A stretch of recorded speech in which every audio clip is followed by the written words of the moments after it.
Hello and welcome back to the channel. Today I'm going to show you our setup for how we split wood and get wood ready for the winter. And I'm going to take you up to the wood lot where we cut most of our wood and show you where we stack our wood and keep it dry for the winter. Right now we use my old GMC Envoy. I used to use this as my daily driver, but it's not really roadworthy anymore.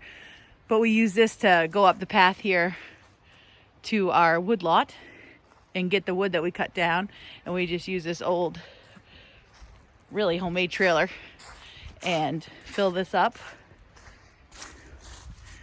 and bring it down here to where we have our electric wood splitter set up. My dad made this table for it to sit on because it was really hard to do it if it was down on the ground, and he built this structure here out of pallets, and this is where we throw the wood at first. It's empty right now pretty much because we already filled up all of our wood for the winter. He's got a little bit stacked over here. This is where we let it dry before we put it into the camper where we keep our stuff in the woodshed. And this is the generator that we use to run the wood splitter. It's my dad's old generator. I'll get some more info for him and be back in just a second with the specs. So this is a generator that my dad actually had down in North Carolina when he lived there. It's a Coleman 6250 generator, gas generator. It's about, how old did you say it was? 25. About 25 years old, and it's still going. We basically only use it just for wood splitting and things like that now. And the wood splitter, it's a Ryobi wood splitter, and we got it at Martin's. I think I only paid $200 for it. And it works really well. This is our second or third year using it. Maybe. Yeah, it's either our second, I can't remember. It's maybe our third year. Could be our fourth. I have to add up the years. Time goes by fast. But we're going to get the generator turned on and show you how good this wood splitter works. So this will be a little loud, but we just want to show you in action. Dad's just getting the generator started now. So it's pretty good that it still starts on one pull after being that old. And then he's gonna come over and split some wood.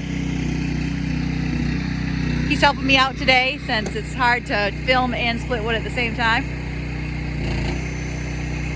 And these are smaller pieces, but we do split much bigger pieces as well.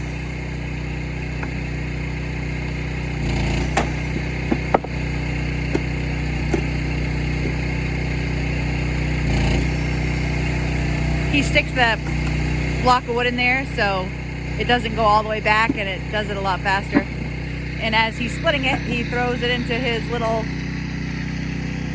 thing that he made there to hold the wood out of the pallets.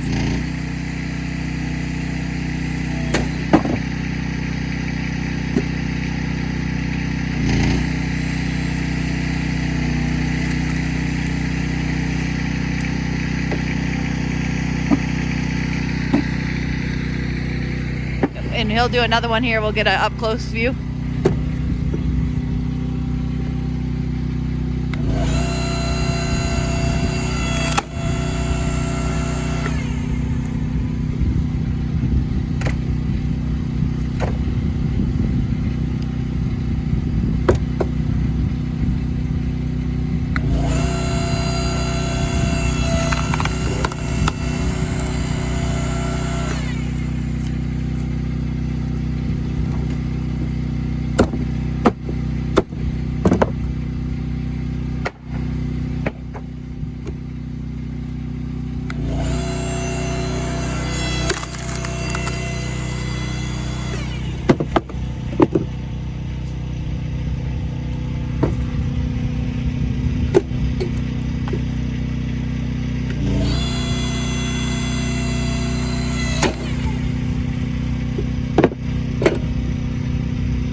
So that gives you a good idea of how well this little wood splitter works.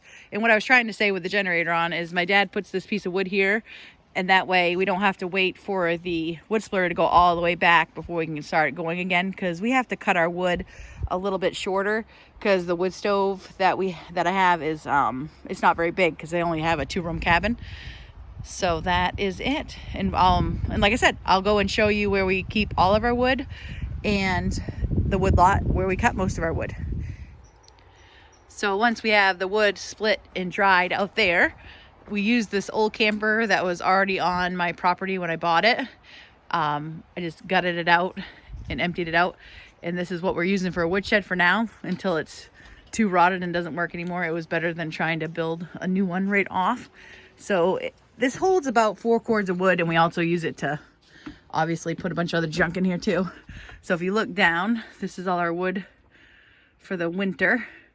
The last couple years I didn't even use the whole entire camper's worth, but it was pretty close.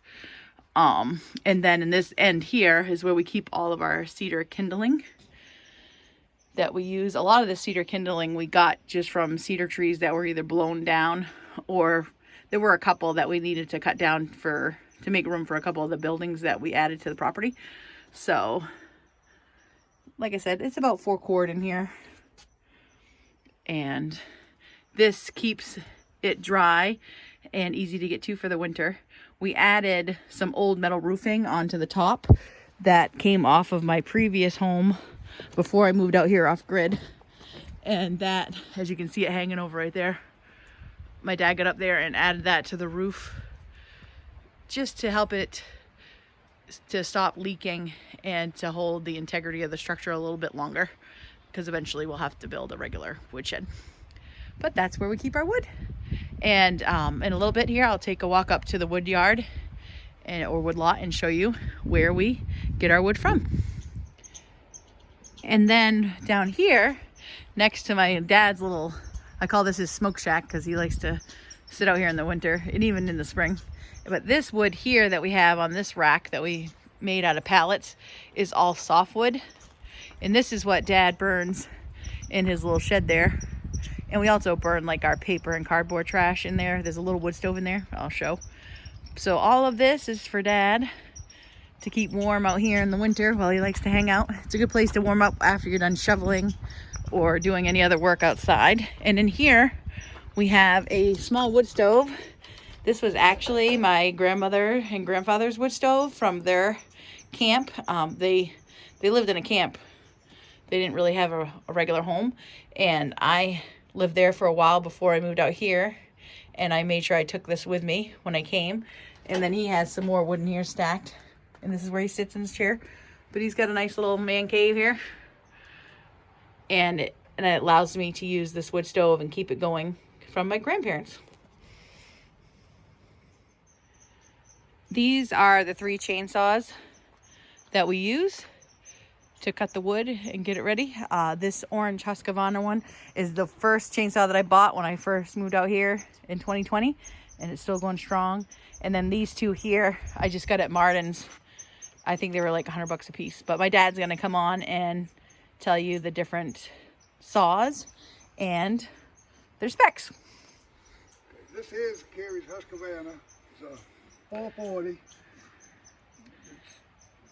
like you said, it was 2020 when she got it. This here is one of my main saws for the hardwood that I cut. Then the other one is a... How long's the bar, Dad? Oh, yeah. The bar is 18 inches. All these saws are 18-inch bars. So. And this one here, Carrie got this year at Martin's for $100. It's a Craftsman. It's a 42cc, and I use this only on hardwood. It does an excellent job for, small saw. This and the Husqvarna are about equal as far as power and cutting and everything. Even though that Husqvarna costs way more. Yeah. Then the other one is a Black Max. That's a 38cc. And the only thing I use this for is a softwood. Spruce, fir, stuff like that I burn in my smoke shack. And that's the one you like the least, right? Yeah, well, I like it, but it ain't got the power of those 2. So, but It does pretty good for softwood. And for $100, right? And for $100 and going on 2 years with it, it still cranks right up and runs great. So yeah, them are our saws that we normally use out here. So now we're gonna head down to the wood lot so I can show you where that is. I think I mentioned before that I bought this camp. I was really lucky that it's right next to the property that my mom and stepdad own and have had a camp on for like the last 20 years. They don't live up here, but they do come up. Their camp is down this road driveway here. My camp is back over this way. And the wood lot is down this road, which is really kind of like our driveway. So my family owns almost all the way down this road, and they were very nice and gave me 5 acres at the end of their property that I could use for a wood lot to get wood off of. So I'm very thankful for that, and I definitely use it. So I thought we could walk down here and I would show you where we bring the envoy down and cut the wood and put it onto the trailer to bring it back to the yard to split it. And of course, Tank likes to go for a walk. Yeah, keep going, bud. So I will, when you come around this corner, I'll be able to kind of point down to where the wood lot is. It's not that far down here, but it's a good ways.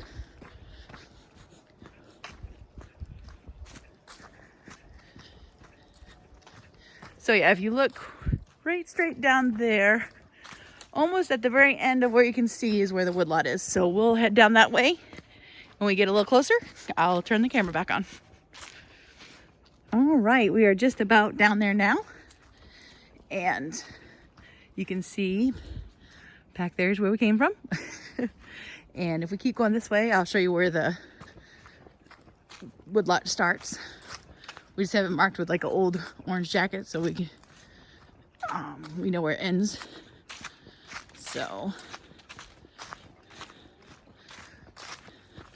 So right here, so we have from this orange old jacket thing and all the way up here to where that sign is, where Tank is right now.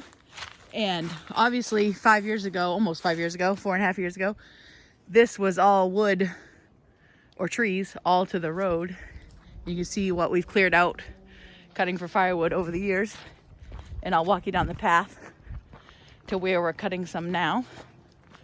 Thank you, we're gonna go on the wood lot, bud. So I'll bring you down our path here. Come on, Diggy. We're going to wood lot. Good boy. All right, so if we come down here, we see our little path. These are just some thin pieces left over. We don't waste anything. We'll use these in either my dad's wood stove where he sits in the smoke shack, or we'll use them in the house. It's still good wood. But you can see here where most of this section is cleared out. This is where we've been getting all our wood. And if we come down in here, we have some cut that we haven't pulled out yet. Well, we might wait till the winter because it's a lot easier to put it in the, we have a big sled. We put it in the sled and pull it out. And we like to start on next year's wood right now or already. So there's Tank scratching away. Tanky, you're silly. Come over here, buddy. And yeah, right back here, we have some wood, just some smaller stuff that we cut up that we're going to be pulling out next and bringing it down. So the 5 acres obviously is a thin section, but it goes way back. So the only thing bad is, as you get back further into the wood lot, the further you got to pull it out. Right now, I don't have any type of four-wheeler or snowmobile, but at some point I'll probably think about investing in one. But we work together, we get it out of here, and it's all good. So yeah, so that's, luckily we have this to cut wood off of until I no longer have enough, and then we'll have to figure it out from there. But but I'm thankful for what we have, and it's been keeping us warm for quite a few years now. So, all right. Well, thank you for watching our video. I hope you enjoy our content. If you do, please like, subscribe, and share. Please leave comments. I love to read people's comments. And Tank is having a great time. He loves walking out through here. And but yeah, so I hope everybody has a great day. Live every day to the fullest. Respect nature. And I think that's it. Thanks so much. We'll see you next time.